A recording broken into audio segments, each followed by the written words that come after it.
Hi, I'd like to give you a small overview about the pair of ACEs and how it looks like here in Kenya.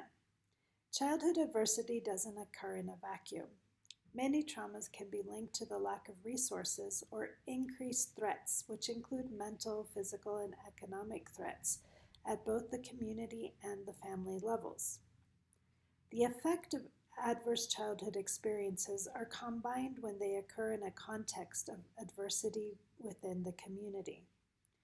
For example, in areas of concentrated poverty, there is very little public policy that helps support a child to thrive. The business and the economic investments are also poor, and all of these things influence the systemic inequalities within our communities.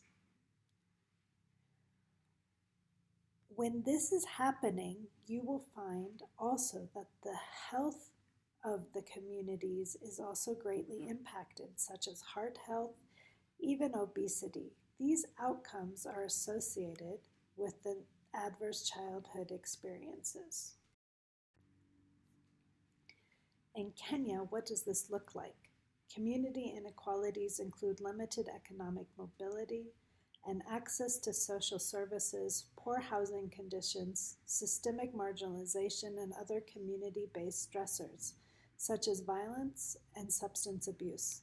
These environments often lack positive buffers that promote resilience, such as safe neighborhoods, a lack of green space, social supports, affordable and sustainable housing, thriving and diverse retail, or opportunities for employment and creative expression.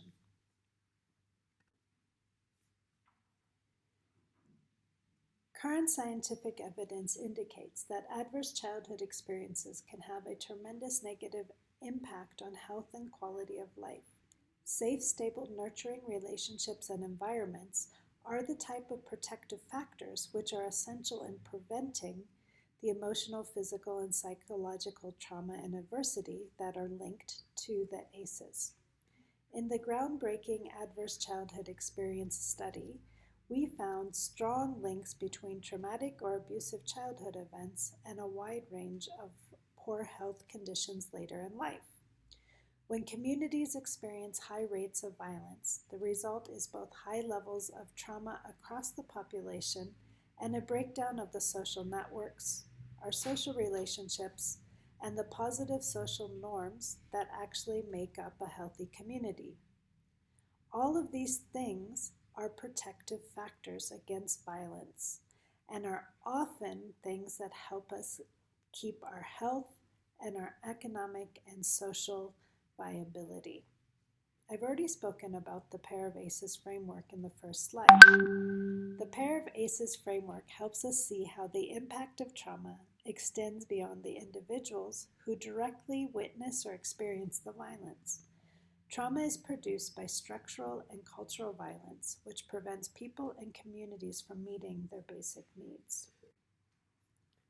According to research, people who have had a lot of childhood adversity have 7 times the risk of becoming an alcoholic, 12 times the risk of attempted suicide, and twice the risk of cancer and heart attacks. So it includes not only the mental health aspects, but also social issues, economic issues, and even health impacts.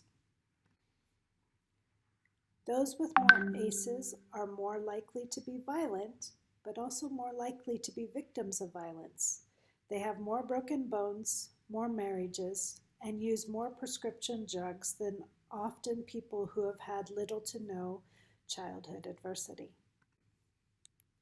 The adversity can somehow be normal and ordinary, such as your parents' divorce, living with a family member who's an alcoholic, depressed, or has another mental illness, verbal abuse, like being shouted at each day. Then there's the mess with your head stuff, the physical and sexual abuse, physical neglect, emotional neglect, hardly being acknowledged or talked to during your entire childhood, watching your mother being hit, dad being in prison. Other ACEs include the impact of colonialism and racism, bullying, living in poverty, witnessing violence, serious illness or accident in the family, experiencing war, close family migrating and the child being left behind, ending up in foster care. All these experiences damage the function and the structure of children's brains and impacts us until our adulthood. Children experiencing trauma act out. They can't focus, they can't sit still, they withdraw.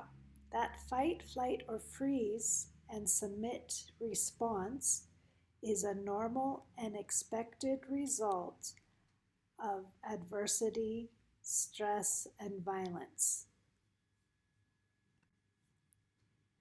People experiencing trauma live in that survival zone. So they have a really hard time shifting their attention from the red zone of survival to the green zone where better decisions are made. Society often responds by isolating such people, which further traumatizes. As teens and adults, we cope by drinking, overeating, doing drugs, smoking, overachieving even, or engaging in thrill sports. Without intervention, these coping behaviors continue through our lifetime. They become our solutions, not our problems. Why negative coping? Nicotine reduces anxiety, food soothes, some drugs are antidepressants, so telling someone how bad smoking is for them isn't likely to make an impression if it actually relieves their anxiety. But the Parabasis is not a life sentence. The brain can be rewired. Understanding about ACEs and trauma is the first step. Then developing positive coping mechanisms, learning how to regulate our emotions, building those positive relationships are all a part of the healing process.